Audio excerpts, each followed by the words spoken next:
G'day and welcome everyone to another very exciting episode here on whatever it is that I'm trying to figure out. I've got the one and the only Sillymon. G'day Sillymon, how are you?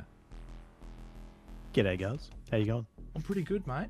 As you can probably tell, you can definitely tell because you're here in the moment and having it, but everybody else can also tell that you managed to finish top 8 of the last Melbourne Regionals. All luck, no skill, trust me. Well, you managed to do it for your first regionals as well. I don't think anybody's given you any credit for that as yet, have they? Oh, a couple of people have mentioned it. I think at this point I'd been playing for about 6 months, so I had the opportunity to go to Sydney, but who would want to go to Sydney, right? Like, anyway. We did have fun going on to Sydney. The road trip was very much fun. But yep. What deck are we going to be looking at that you took to your very first regionals, placed 8th, which is still an impressive feat, Mr. Man. What deck did you take with you? I am a simple man. I like my caveman tools, so I brought rock. You brought rock. Yes, you did. Rock. Yep. So I'm a simple man. Stripping tumble makes me happy. It annoys me furiously, but that's okay. It's not a better Magneticdramon at all. We don't have to worry about that at all. But I don't know what you're talking about. I'm sure you do. Before we get into the deck list, which obviously I've gone and spoiled a little bit here at the very beginning, Tumblemon and Sunrizamon and Ukos are not really too much of a spoiler. Let's be real. Yep. But did you want to talk about your matchups, or do you want to go straight into the deck list, bud? Good question. Honestly, the matchups, a lot of the tech that I had in the deck doesn't really actually care about the matchups I had. Really? A lot of the tech that I ended up putting, if you scroll down to the options, I've got 2 copies of Congo. That was entirely there for a mix of controlling Mastamon, trying to put my stuff into security, because it just doesn't work, and a little sprinkle of Hootie, because Hootie itself is a 7 cost. So being able to stop it from swinging and then alliancing and doing all of its effects is a massive way to just stall out a turn if I need it. Compared to a few other lists, I find that Rocks often needs just one turn to kind of really set up a couple emblems, defense trainings, maybe get another promotion out to get another tumble going.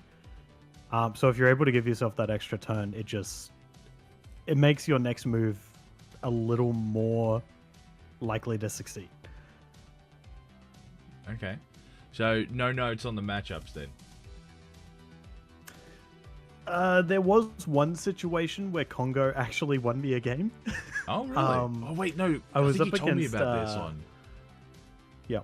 I was up against Lucemon. Yeah. And I can't remember the exact board state because it was a little while ago now. Yeah, just a smidge. But long story short, I did a little bit of calculations in my head. Very smart man over here. I determined that even though my opponent had, I believe it was 8 security at the time. Oh. As long as it stayed at 8, I could kill them next turn. That's crazy. So I did a little bit of setup. I got out a training. Did all I needed to do. I had EX8 Pyramid ready, which constantly is able to strip sources to unsuspend. Yeah. That effect is not once per turn, as many people seem to think. Oh, yeah, this first one. So if I can... if I can manage to get enough sources underneath, I can just constantly unsuspend. It is a tricky thing to manage to pull off 3 unsuspensions, but I managed to do it. So first check swings for 2. Yeah. Unsuspends. You swing again, stripping 3 again, unsuspend. That's then 3 checks, so 5 gone. I didn't need to strip a last time because I just needed 3 more checks at that point. Yeah. So 2 plus 3 plus 3. So at that point I'd only had to strip 6 things. And then I had Ukomon on the field, so you know how that went. Yeah. I love my little Ukomon swinging for game, but they kind of just sat there and very good player. I was a little bit lucky that they just managed not to see things until I managed to get this OTK off. But I can't even like lie. Swinging through 8 security for game was a massive dopamine rush. Oh yeah, that was very and silly. against Lucemon as well. That's pretty dangerous. Yes. So I was pretty fortunate that going up the stack, I managed to grab a EX10 Programmon for the extra 3k, just to put me at 15. Oh, yeah. Correct me if I'm wrong. I don't think that I'm scared of anything being too big in Lucemon.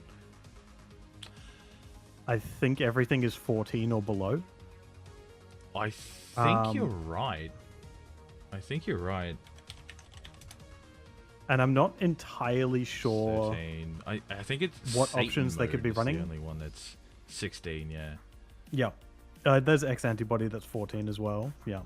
Oh, So I wasn't too worried because even if they were running Satan mode, it was probably just a 1 or 2 off. It was a little bit of a gamble, but because I didn't have to unsuspend that last swing on Pyramidi, I could just kind of swing with 3 checks with 3 things underneath it, and even if it died, just fragment it to get those last few checks. True. Fragment, my beloved. Yeah. The few times that it actually comes in clutch, it does so very well. Yeah. The only other time that I found Congo was doing anything for me was it's just another way to use 2 memory. So if I don't have a training and I'm against something like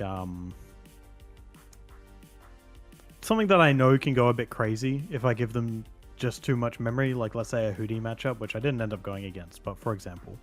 Yeah, for all the if I know that they can go a little crazy. We all dodged it. You know what I mean? Oh yeah. I'm very happy that I managed to dodge it. I'm not too worried about Hootie with this matchup. The only thing that's a little difficult is I don't run any of the copies of EX10 Tumblemon, which says when one of your opponent's Digimon attacks, you may strip 3 Digimon to end that attack. It's this guy. Little fella. This is a decent way to deal with Hoodimon trying to like just OTK you. Because you can just interrupt and de-digi. I think it would happen before the when attacking of Hootie. I'm not too sure. No, so this will happen after. So there's... Okay. They'll get all their when attackings and stuff, and then if you live, you can do these kind of things. So they have to fully resolve all their when attackings. I believe it's a similar timing with some of the some really old blue cards. I wonder if I can remember. Was it? No, it's not that spelling. It might be Shogun Gecko. Something like. I think I know what you're talking about. Yeah. Yeah. There's. Yeah. Just think it's no C. It's the. What ends up happening is even if you don't manage to interrupt one of these guys right here. So. Yeah, that's it. Yeah, you finish all of your when attackings, and then should the stack survive, then that'll go and then do the thing. So then that'll follow a very similar thing, because obviously turn prio, right? What ends up happening in this situation though is if I'm in a situation where I'm able to strip 3 things, even if one of them has to be this Tumblemon, so I'm like doing it inefficiently, because in most situations you would want to leave this guy. But let's say a Hootie swings, does all their when attacking, they play out another body, and then they're alliancing. That's generally the kind of flow that they go for. You then have those cards pending. Yeah. You will then de-digi the Hootie. Yeah. And delete a play cost 4 or lower, which underneath Hootie generally is. And now you've just gotten rid of the whole attack and the alliance. Pretty much. And the Hootie's off the board, so happy days. I do really like this with card. rocks. I just found, I do really like this card. I'm hoping to run it more going forward. I just found, for consistency's sake, into a lot of the really fast decks that were showing up at regionals or like before regionals, I just found this memory gain was so much more crucial. Yeah. And in some situations, if I first hatch, grab the EX10 tumble, and I don't have an Ukomon in hand, it just felt really bleh. Blech. Like, couldn't really ramp up. It was a card that you kind of wanted to see second or third, potentially even fourth if you managed to get early Uko. So in doing this, taking out that EX10 tumble, I managed to drop my Ukos down to 3 and make sure that I have more access to Cinerizas. The main reason for my ratio is currently Rox has a little bit of a draw power problem. Yeah, black in general tends to suffer from that. Yeah, it doesn't really have a way to get a lot of cards into its hand. It has a way to cycle through cards and find particular things that it wants. But there are so many situations in which you're just sitting there like, yes, I want all 3 of these, and now I'm having to bot deck one. The one exception to this is, of course, that beautiful promo Landramon, which is sitting right there. This little man. Quickest 4 of copies in my life. Like, not only is this a level 4, which gives the D-Digi inherit. Huge. This is a starter main, and when digivolving, you can strip from any of your rocks. It doesn't necessarily have to be something underneath this Landramon. So if you have this Landramon sitting on the field, you promote out a new rookie. You can then strip from that new rookie that you just promoted at start of the main. You then reveal your top 3. Only allowed to take 1 mineral or rock. It doesn't let you take tamers. It doesn't let you take options. However, the main thing is that bottom line. Return the rest to the top or bottom of your deck. The amount of times I've just been sitting there like, I really want a training right now. And I would flip it over. There's like, a level 6 for me to go into, a training, and then a close. I just take the level 6 I need, chuck the training and the close, whichever order I find good for the moment. Go up into a level 5, draw the close or the training. Under whatever circumstance, maybe go into that level 6 and then draw that final card. It just gives you that ability to kind of set up and know what you're doing for the next few turns. This card alone allowed me to play as confident as I did. Yeah, it's like a better Supreme Connection. Do you know what I mean? Absolutely. Like being able to just yeet things to Supreme the bottom Connection, is so good. I do love a Supreme Connection. I love swinging at it in security, as you know. It's your favorite card. Yeah, I do love hitting that in security. That's always good fun. Yeah. But I absolutely love this card. The only times that I've kind of been sitting there going, is when I have a situation where I have the BT21 cost reduction Sonoriza, which allows you to, when digivolving, reduce that cost by 1. Yeah. If I have that on, in my raising or on the field, and I have that promo Landro in hand, but I also have an EX10 Prograno in hand, it becomes a little bit of a gamble. Coulda, woulda, shoulda. Yeah. Because the handmade effect of this Prograno allowing you to warp straight onto your level 3. For 2. So good. Yeah, this also gets reduced by the Sonoriza. Yeah. So you're going from a level 3 to a level 5 for 2. Getting the draw for the Digi-Evolution, but then of course not getting that search. So there have been a couple of situations in which I'm sitting there like, I really need to do this search, but if I do it and I go into the level 5, I'm then going to pass turn.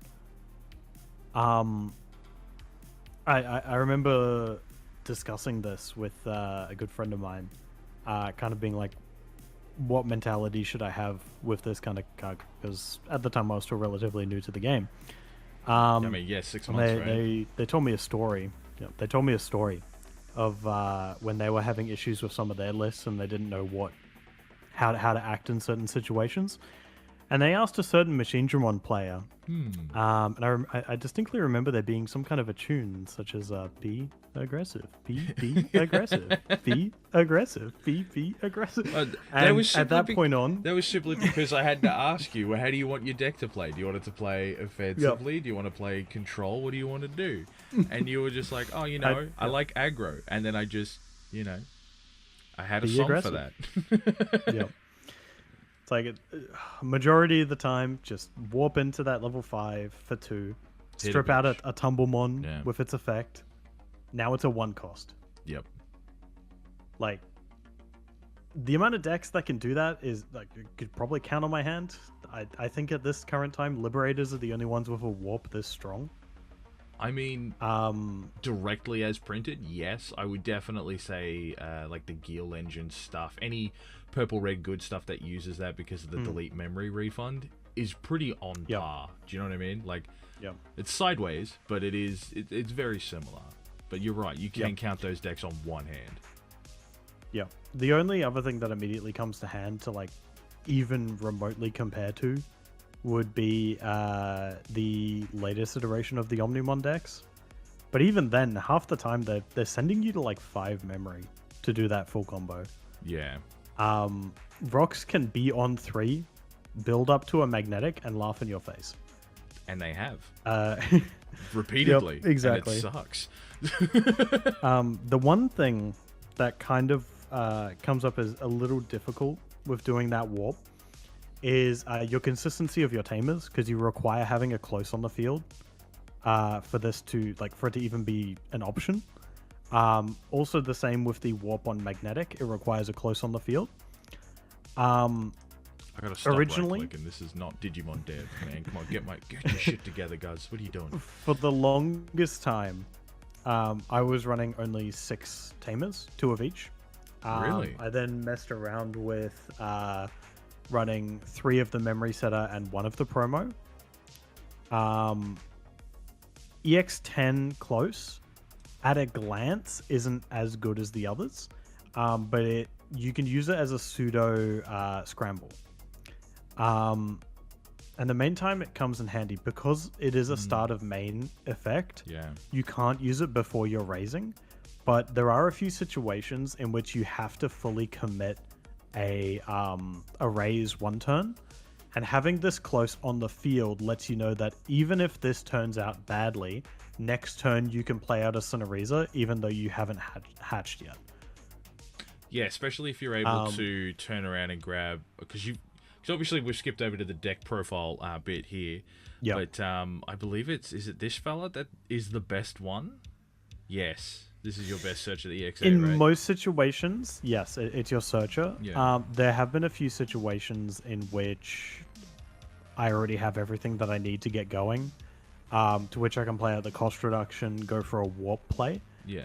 And just kind of build up a stack really, really quick. But a lot of the time you will end up playing out this searcher because you've just had a stack die, you've got nothing on the field, you want to find some pieces. Yeah. But overall, I ended up with the 2-3-2 ratio of the closes, mainly because having that memory setter early stops you from being choked. Which, as memory efficient as Rocks is, if you put it to 1 memory, it kind of just sits there and smiles. Like, it kind of needs that 2 to 3 for it to start ramping up. Yeah.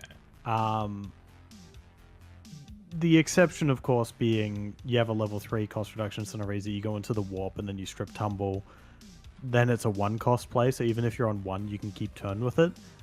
But let's say you only have the Searcher Cinereza on the board. You want to go into the Promo Landro. And then immediately, if you want to do something else, without if you strip this Humble in order for you to go into that level 4 and then keep turn, if you then want to make another play, you're giving them minimum 3 memory. Because you have to go into a level 5, play out another rookie, play out an emblem, or play out a close. Yeah. The exception, of course, being trainings, which is a nice cheeky 2 of. But it's got to unreliable here. Is that right or is that wrong? Yeah, that is a 3 of, yes. Okay, cool. A lot of other rock lists I found running 4. 4. I definitely think it's completely up to the person. Yeah. For example, some people just completely bypass Zoffa. I find it's good just to have a 1 of, because I always end up seeing it, and it just gives you that protection from hand or deck for the turn.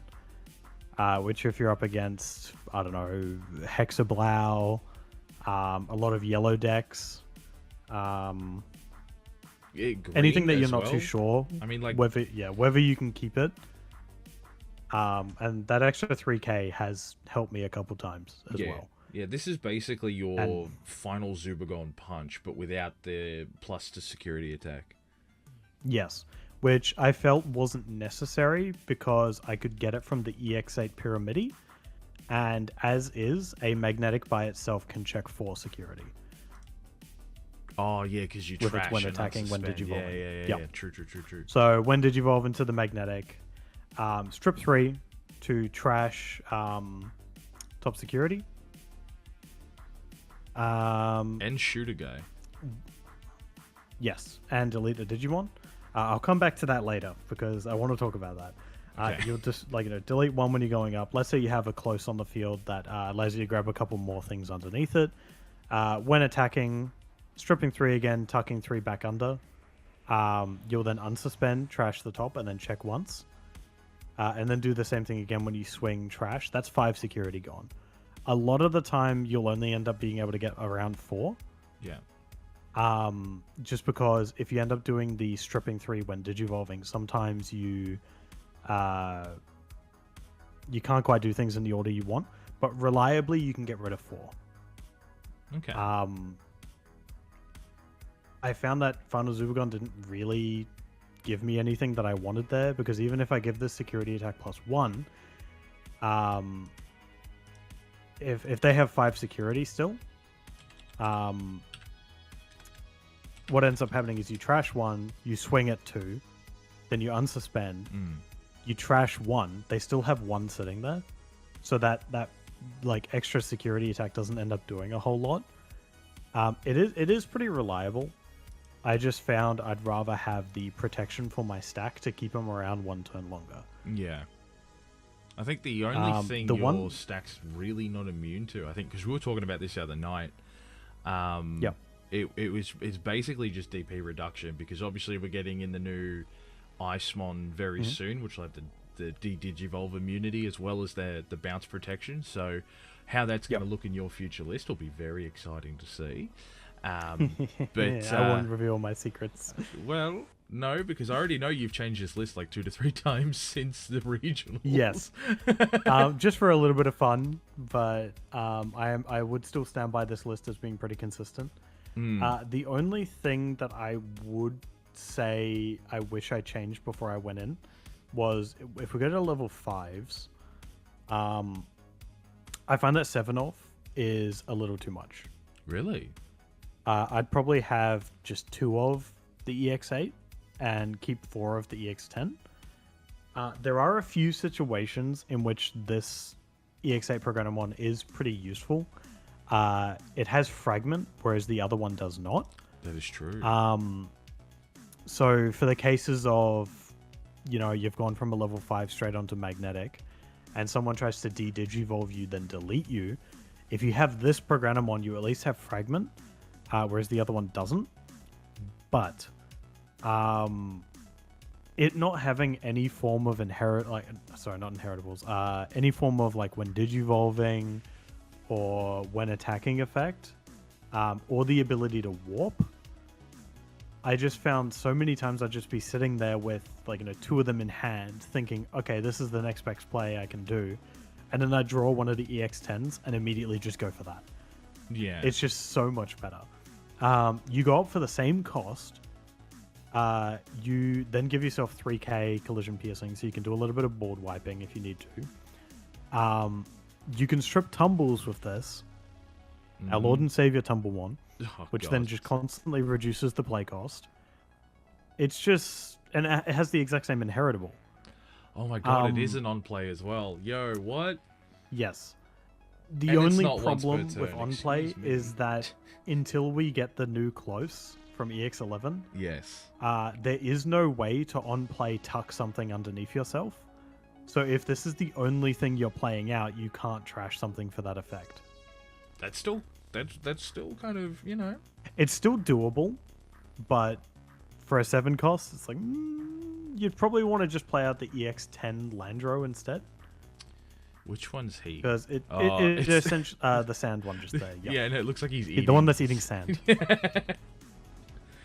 Is that cannibalism? Pretty much does the same thing, where you can use it to strip a source. I actually ended up having a very fun interaction with this card against my second opponent who was playing Gallantmon list. Okay.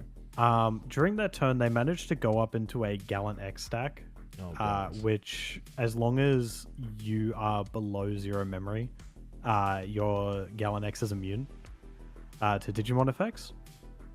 Okay. I believe it's just Digimon effects. Yes, it's not. And I was in a situation where I had a memory setter on the board, so I was at 3. This is a 4 cost.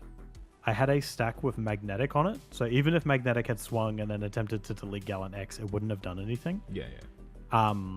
And any of my stripping effects still count as Digimon effects, so if I attempted to de-digi, it would just do nothing. What I ended up managing to do was I play out this Landramon, strip out a de-digivolve from my Magnetic stack, which then de-digivolve the Gallant X, because they are at 1 memory. Yeah.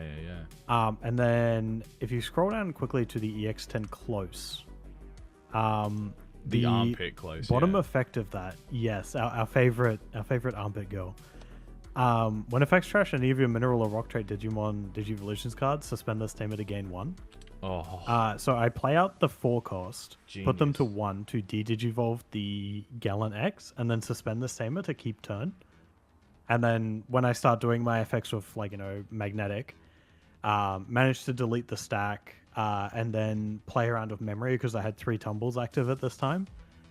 So all of that cost that I had put into that EX10 Landro, although it wasn't free, I essentially managed to then just make all the memory back anyway. That's crazy, bro. And that ended up winning me the game because on the next... I think that I was on no security at this point. Oh, God. So I ended up managing to take that victory just purely off 2 EX10 cards, managing to pull me through. I should maybe minimize that in case I get demonetized or flagged. We'll go back to the sand-eating boy. Yeah, sand-eating boy. It's the main reason that I at least wanted to keep running a 1 of this. How many were you running? 3? Yeah, I was running 3 of them. Yeah. At this current point, because it's also a when digivolving effect, you could just use it as a way to cheaply go up a level 4 by stripping a tumble. Okay. If you didn't have alternatives. So it was mainly just run for consistency. And giving yourself a reboot block is always nice. Oh, yeah. But I'd mainly use that as an on-play effect instead of a when digivolving, because I would have a stack that I wanted to keep around or was big that they might not want to swing into, and I'd then give it blocker and reboot. And plus 3k. That's crazy. Yes, making it even bigger. The only reason that I'm not a massive fan of this card is it's inheritable as compared to the promo. This is just a delete a play cost 4 or less as opposed to a de-digivolve. It does work pretty well with the EX10 Pyramidi, where you can reduce your opponent's Digimon's play costs by stripping sources. Yeah. For every 1 card that you strip, it reduces the play cost by 2. Which can make them targetable by the 4 cost or less deletion. I'm not going to lie. In my first round of at Regi's, not to cut you off there, bud, but my poor Machinedramon was reduced from 12 play cost to 4, and then got shot multiple times by the little rock inherits. And I got to tell you just strip your sources. Yeah. Man, I tried. Boy howdy, that hurts. Getting microwaved by rocks. It does not feel great. But it's nice to know that there's also that out. Yes. It is a very niche situation in which you can do that, because that requires them doing the when digivolving and then also the when attacking. Yeah. Because each time they can only reduce you by a maximum of 6. But it does happen before the stripped effects do. Yes. So it reduces the cost, and then the stripped ones will attempt to delete a play cost 4 or less. And the reason I bring up that timing is if we go back to Magnetic, Mr. Man. This is where I have one problem with this card. Okay. And when you're about to go into Magnetic, you want to make sure that you actually want to go into a Magnetic, because a few people aren't actually aware of the timing of this card. And it doesn't make the card bad, it just makes you have to take an extra consideration, which is that first effect when digivolving when attacking by trashing 3 mineral or rock trait cards from any of your Digimon's Digivolution cards. Delete one of your opponent's Digimon and trash the top security card. This attempts to delete before any of your stripped cards effects go off. True. So you can't strip 3 de-digivolve them, and then delete them. You have to delete them before your de-digivolves will go off. Yeah. Because you have to finish resolving this ability before the others can begin. The greatest example of how this can go wrong is if you're in a Rock Mirror matchup, which I actually was against twice. Oh, gods. What ends up happening is you strip 3 to attempt to delete them, and then they have fragment timing. So... Oh, no. I think I had a situation where I had a Magnetic against a Magnetic. Yeah, yeah. I want to strip 3 in order to try and get my OTK off, but in doing that, it is a mandatory effect to attempt to delete their Magneticdramon. So which they just fragment and then de-digivolve me. So I was kind of just sitting there twiddling my thumbs, not able to do anything. This is the main reason. I think if we just jump out of this one and have a look at my level 6 ratios, I've since changed my ratios here. Very light, yeah. I'm actually running 1 of the EX8 for the OTK and 3 of the EX10. The main reason for this being, you can use the EX10 Pyramidi. It has the ability to trash 3 and tuck 3 when digivolving, whereas the EX8 is an end of turn to tuck 3 again. Yeah. So if you want to go up to a Pyramidi, in order to kind of clear out the board before you go into this Magnetic and have its mandatory deletion, you can use either of these pyramids to strip out some de-digivolves or, like, you know, affecting the board state in some way without having to worry about that deletion effect. Yeah. I find the EX10 one being a 3 cost to go into, being able to trash 3 and then immediately tuck the same 3 or a different 3 underneath to be a lot more reliable into different matchups. Not to say that the EX10 Pyramidi isn't good. I have messed around with a 2-2 ratio. I just find that if I ever have some Pyramides in hand and I want to do a big play, I'd prefer to have the EX10 into a Magnetic instead of going EX8 Pyramidi and trying to OTK that way. I mean, yeah, because you're already kind of getting the security tech bonuses with the sec trashing off the Magnetic. Yes. So... just being a bit more confident to get rid of a board state. Maybe even in this case, if you have the Pyramidi in hand, you can just go up for 3. Even if you don't want to, like, if there's nothing on the opponent's side to worry about, you go up into this for 3. You trash 3 Tumblemons. It's now a free evolution into 6. And when you want to go into the 7, it's now for 4 cost instead of 6, which could be the difference between you keeping turn and not keeping turn. That's absolutely how I got manhandled in my first round because... it happens. Bird Breath, great player, fantastic player, just kept recycling like... It felt like 6 Tumblemon, but it was only the 3. But like the ability to just go, yep, cool, add 3, trash 3, add 3, trash 3, just... Oh my god, It made me unfathomably angry. but only because I was being so brilliantly outplayed. Like, there's just those moments. It does feel like that sometimes. Yeah, there's just those moments where you're like, yeah, all right, cool, you got me. Just murder me faster. Let's go. But he's like, and then I put my rock over here, and then I get new rock, and then I put rock over here, and then I get new rock. It's like, that's the same rock. What are you talking about? Yep. Well, crazy stuff. It can feel a little bit confusing at times, but just making sure you keep track of how many tumbles are in people's trashes and what kind of effects they can use at any point. Just paladin mode them away. I don't want to look at them anymore. Oh, I've had someone do that to me at a store locals. I was not impressed, just to say the least. I'm pretty sure I ended up just looking at my board state and scooping after that because it was not playable. They should rename that card to Easy Off Bam. True. Kitchen gun. Take it out of the back. Yep. Oh god, it's such a good meme. I think the one other situation that convinced me of the EX10 Pyramidi was when I was against Jesmon. Being able to cost reduce. I can't remember the card. I mean, there's a lot. It's one of the sisters. That's not a play cost 4 or lower. I was meant to write Sustamon. Sustamon. That's so fun. Hold on, I'll just get rid of the olds real quick. Yeah. And let's see, the good old-fashioned Australian internet. This one Awakened is a 5 cost. I think there's there's a 6 another cost. Yeah. 6 costs Awakened, 5 costs at the bottom there as well.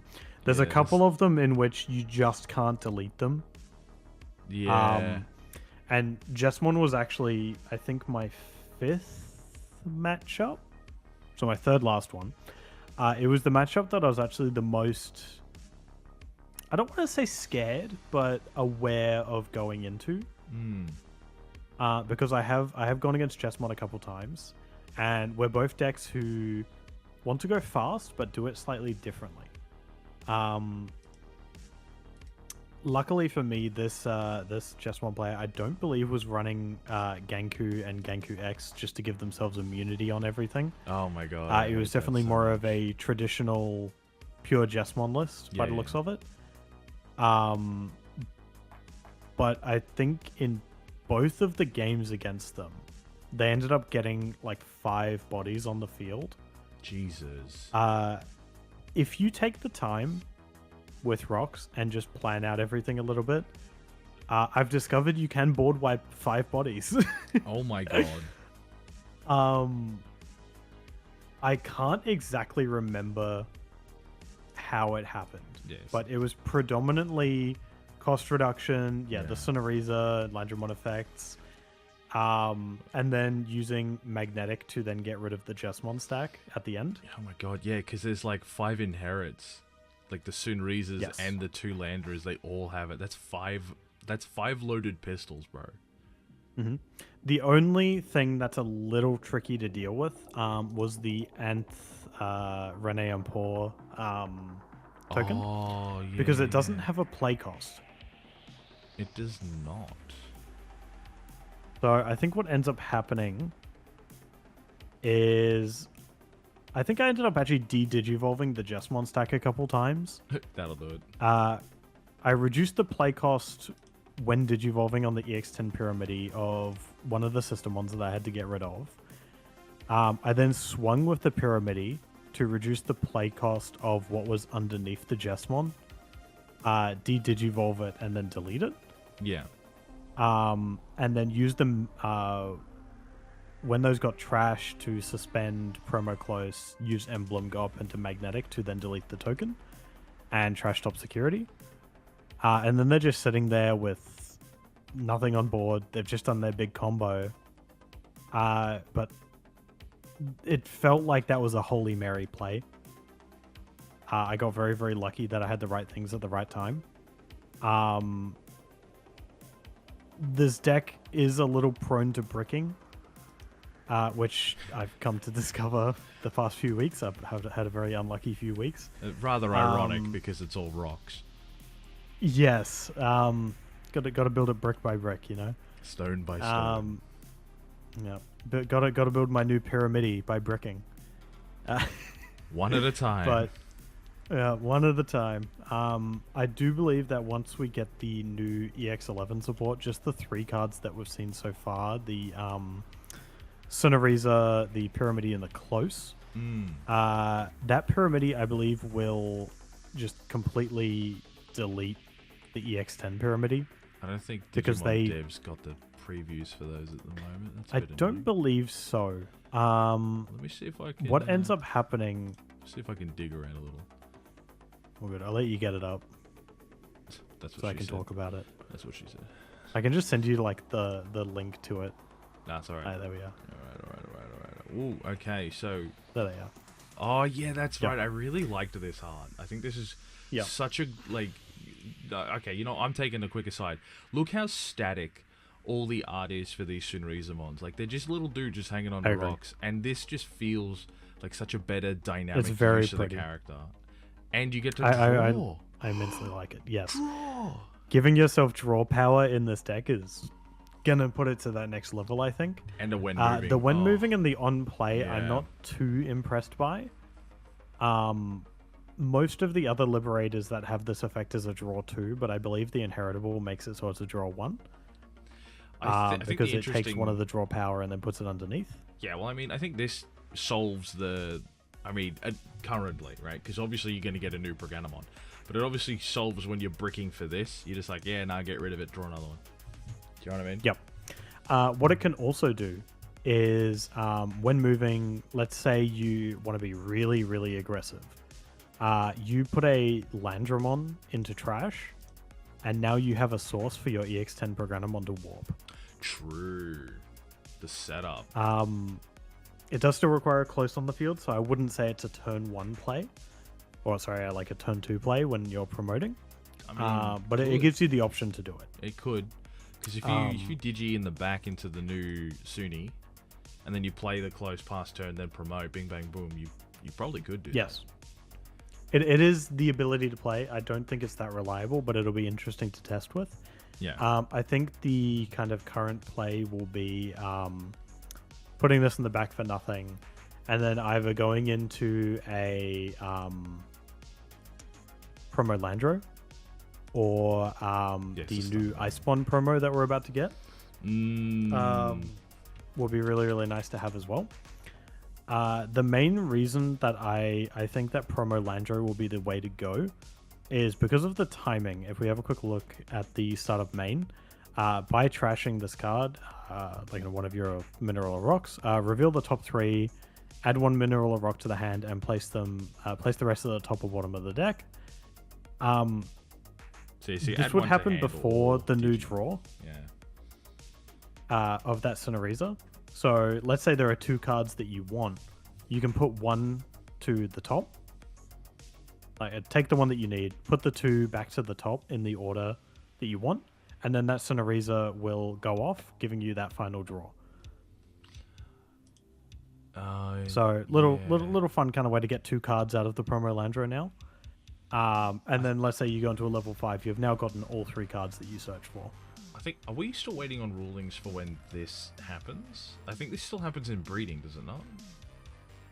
When moving happens when you push out a breeding, yes. Yeah, so I think that'd trigger before Mr. Man over here, but it's still pretty good. No, so you go into Landramon in the back and then push it out and then start a main. And then, okay, I see what you mean. Then you trash your Suni, then you're searching. You trash this to do the search. If you have 2 things that you want, you put them, like, it takes one of them, put the other one at the top of the deck, and then immediately draw it from the Sonoriza. I'm with you now. The other Pyramidi that we've seen as well, if we chuck that up. Do you want the old or the standard? Whichever one. Doesn't really bother me. Well, the main reason that I really, really like this card is it's similar to the EX10 Pyramidi. It allows you to strip and tuck at the same instant. The only difference being this requires you to trash 3 in order to tuck. So the all turns once per turn effect reads that when effects trash any of the Digimon Evolution cards, you may place 3 back underneath. So most situations you're going to have to do the when digivolving to trash 3 and then immediately tuck 3 back underneath. But in most situations, that's what you were doing anyway. The only time I can find this a little bit shaky is if you have literally no tamers on the field.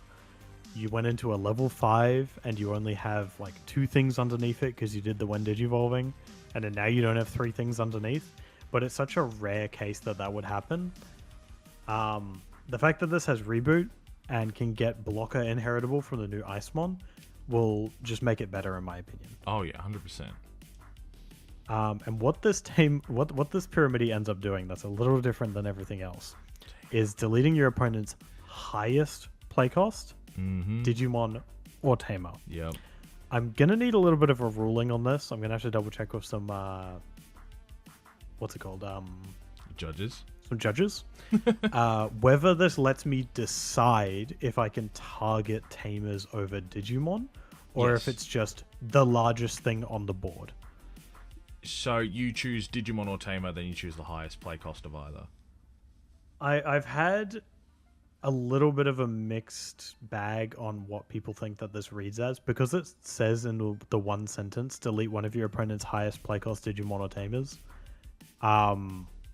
It kind of just reads whatever is the highest play cost on the board, but I'll be curious to see what happens with it.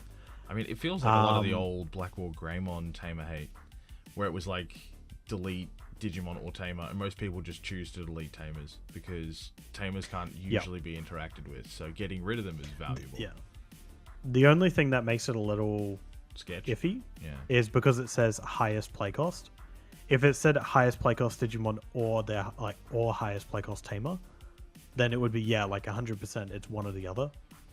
I mean, but because it says highest play cost, yeah, because we're also in a really weird spot where Bandai is aggressively shortening down the verbiage on their cards post-translation, just because obviously these things are getting quite wordy. Yes, so absolutely. there's more than just a little bit getting lost in translation now. We might lose whole effects. If we also pull up, we should have the new Close in this list here as well. Oh, she might be. Oh yeah, that's right. The Final Fantasy VII coded one. I love this. Exactly. Bring up that beautiful old art. Oh, look at the definition on that. I do absolutely love this card so far. The starter main, by trashing 1 mineral or rock trait card from your hand or any of your Digimon's Digivolution card, gain 1. Double. As we said before, there are a few situations in which you have a couple cards in your hand that you just really don't want. Get rid of them, gain a memory. Why not? Right? Yeah, oh yeah.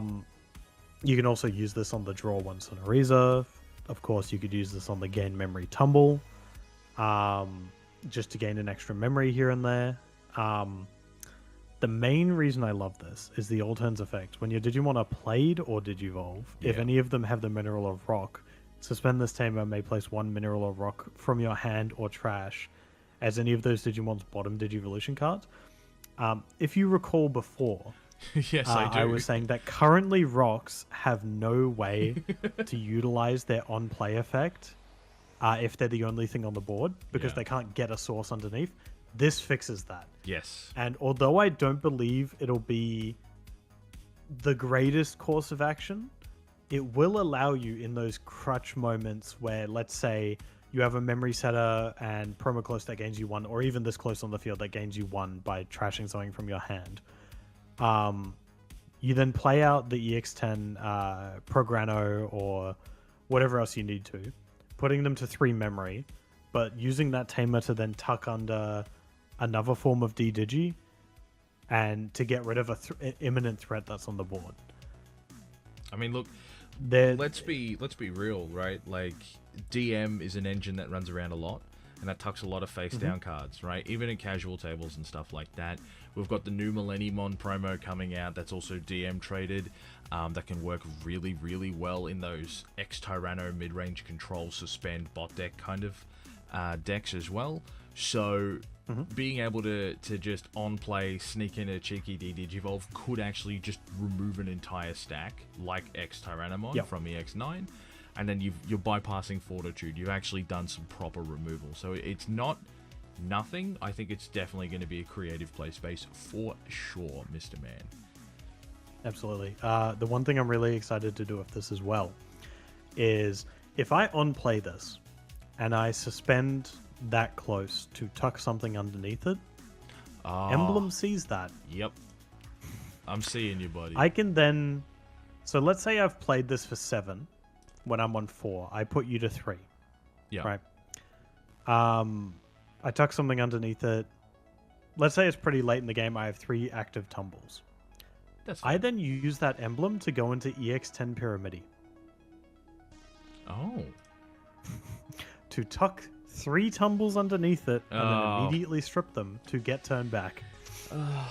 Yeah, here I was thinking. I have now why played out a play cost 6 for 3 memory. Play cost 7. Well, Sorry, no. 4 memory to put me on 0. Again, probably wouldn't come up that often, but knowing my luck, it'll come up pretty often. Yeah, you like your drag down knuckle, just slap fest fights. You try to play OTK, but you end up in mid range. Yes. I've always had the mentality of even if things are unlikely to occur, the fact that they can occur brings consistency. That's fair. Take that with a grain of salt, or maybe a grain of sand in this case. I'm getting plenty but from this. The fact that I can have a little bit of these protections against bricks makes me a little scared for what Rock will become after EX11. Kind of scared of what all the Liberator decks are going to become. Honestly, true. I'm going a little off tangent here by talking so much about the future of Rocks instead of like how I went at regionals. Yeah, no, but we just had a talking about the tangent. difficulties that the deck has, kind of just brings that out. You know, I think it's we've important. already seen. I think it's important because if we're being real, like a lot of people were really keeping their eye on the Rocks deck as an archetype. Like if you go back through, and you can do this on your own time because we've been recording for nearly an hour, so we're not going to be doing that here, but lovely ladies and gentlemen, the viewers, you can go back through and look at Digimon Meta's deck history, and you will see that there are in fact a lot of those first place finishes. In fact, I'll just give you a little taste, but like it is crazy how many magnetics that there are, and if I put in the rest of the word, yes, you'll get the rest of them. Like there are a lot. Oh, hey, I see my name there a couple times. Yeah, you're welcome. Every time I lost, it's so good, like, literally right there. Oh, there he is. Yeah, that's crazy. That's the one we're talking about today, and there was another one. So like, this man is doing work, and we're waiting on another one coming up. Yeah, I think that one got lost in the mail. I have to double check. Maybe. But everybody was very much very concerned about this deck, and I definitely do want to preface that it is not just because you were playing Rocks that you finished top 8, because I went up against multiple Rock players and that were nowhere near close, except for close. Yeah, obviously. But like this deck did not carry you. You actually did put in the work. I think this was the only deck you played for those 6 months, nearly. So, I think there was maybe ironically, one other, right? A lot of people were sitting there being like, "Oh, like it's really cool that you picked Rocks, and it's like a really cool deck that you could like play." Yeah. A little bit of a secret of the silly guy is I'm actually a Medusa main. Oh. What? And the only reason that I actually played Rocks was because Medusa at the time was unreliable and incomplete. Yep. Fair. I just found it couldn't quite get there. So I was sitting there looking at my Medusa deck for an extended period of time. And I accidentally turned around one of my Medusa cards and it looked at my deck and turned it to stone. And then I had a rock deck. Okay. Yeah. Okay. True story. Oh, okay. Is that what it all happened? Yep. All right. Yep. Your whole deck was filled with petrification tokens? Yes. Well, as you see, like everything's frozen in stone right now. Sure. Yeah. Don't ask. Look, there's rocks in the art, I promise. I promise. But I mean, obviously, we've covered a lot of thoughts, a lot of feelings. How did you end up going towards the end of the day? Because obviously, I know that you went up against the now infamous Gilmon Bread. who I've also done an interview with on this channel. We both showed up in the morning. Yeah. And we were just sitting there like, man, well, at least in my case, I'm so excited to do my first regionals. This is going to be awesome. I hope that I get to verse a couple friends along the way, right? Yeah. We both made the joke of we'll see each other in the finals. Because everybody does. And that's exactly what ended up happening. Final game was Gilmon Bread against the Forbidden Silly. The Forbidden Silly. There is a very funny thing that always seems to happen every time I'm against this goddamn Galamon player. Yeah. Which is I brick. I don't know why. It just happens. It's never fun. I managed to sneak one game away from him because I bricked at the start. He swung into my security and hit, I think, 2 magnetics and a Zoffa. That'd do it. Just completely board wiped himself. And then I managed to find the pieces that I needed to get a game win. I think it was then game 2 that I actually managed to misplay right in front of a judge. Yes. By promoting into Ukomon and then trying to play defense training with no black on the field. Yeah. That was a little bit of an oopsie, but we had a good laugh about it and then just went back to the game state. But I was nervous. I won't lie. Because the whole day before this, on the rankings, I was sitting at first place. It was interesting that I actually ended up getting paired against Gilmon Bread in the last round because I lost the round just before it. Ironically, against another rock player. Which I think ended up coming third. But overall, really, really fun experience that I had. I managed to play against, some people that really helped me develop my deck. Managed to really, really, really enjoy the first regionals that I went to, hosted by Tac Games in Melbourne. Not sponsored. My appreciation to them for hosting that. Yeah, not sponsored, but my appreciation to them. I'm just really happy that I could come out top 8. I don't know what else to say. It's an incredible showing. My first regionals, I was 117, and everybody's like, "Oh, that's years old." Yeah, 100%. Everybody's like, "Oh, that sucks." I'm like, "Actually, no. That's goated. That's Master Chief's call sign, Sierra 117. I'm the happiest nerd that I could possibly be." Really cool. Yeah. But I think you would know that. Of course, I would know that. I'm a loser. No. Halo's great, man. What do you want from me? Like everything. Yep. Reach and before, fantastic. After Reach, don't talk to me about it. But I'll have to ask you this, Silly, because obviously we've been talking for a good while now. You've covered a lot of bases. You've covered a lot of areas. We've talked a lot about the rocks. I'm a master yapper. A master yapper, indeed.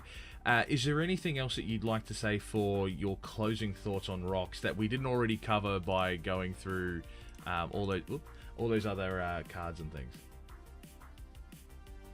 Oh, putting me on the spot here. Yeah, you really want to see Icemon? Is that it? Look, Icemon is technically legal right now, but I'm pretty sure no stores have gotten the promos in stock yet, so I'm just sitting here twiddling my thumbs. Yeah. And losing to Sakuyamon in the meantime. Yeah, because you don't have any... Because you made Motux to security. You don't have any DP immunity as yet, so yeah, that's kind of rough. One thing I will say, you put a magnet as in a yeah, true. As a player that has been sitting by rocks even as the last few sets have come out and just kind of watched how things can interact with it. If there's anyone sitting at home wondering, I want to go to nationals, but I'm a little worried about running into rocks because with Icemon, it'll be a bit more scary to deal with. You can just play one card and you will kill the deck, being the new blue plugin. Oh, I hate that thing so much. The amount of times that I've just been sitting there and someone has played this card into me and stunned my Magneticdramon, or the stack that's about to go into Magneticdramon. Any deck can run this because the only thing is that you need to have a tamer. And be level 3 or to ignore higher. the well, yes. So you can't plug it into an egg. Oh no. Shame.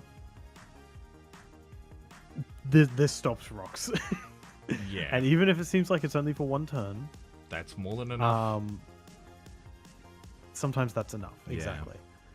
Especially in the current meta where we're going like, turn 4-5 game ending. Yeah.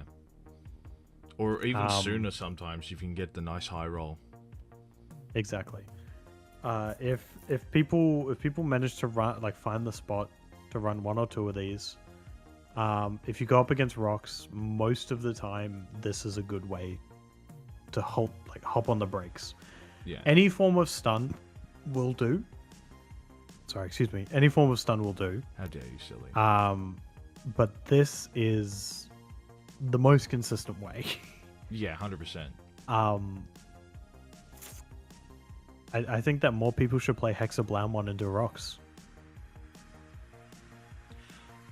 I think the opposite. I think because they trash your sources, you no, get to can you please auto strip my punish sources them. for me, please? No, you please? get to auto punish. Get out of here, silly.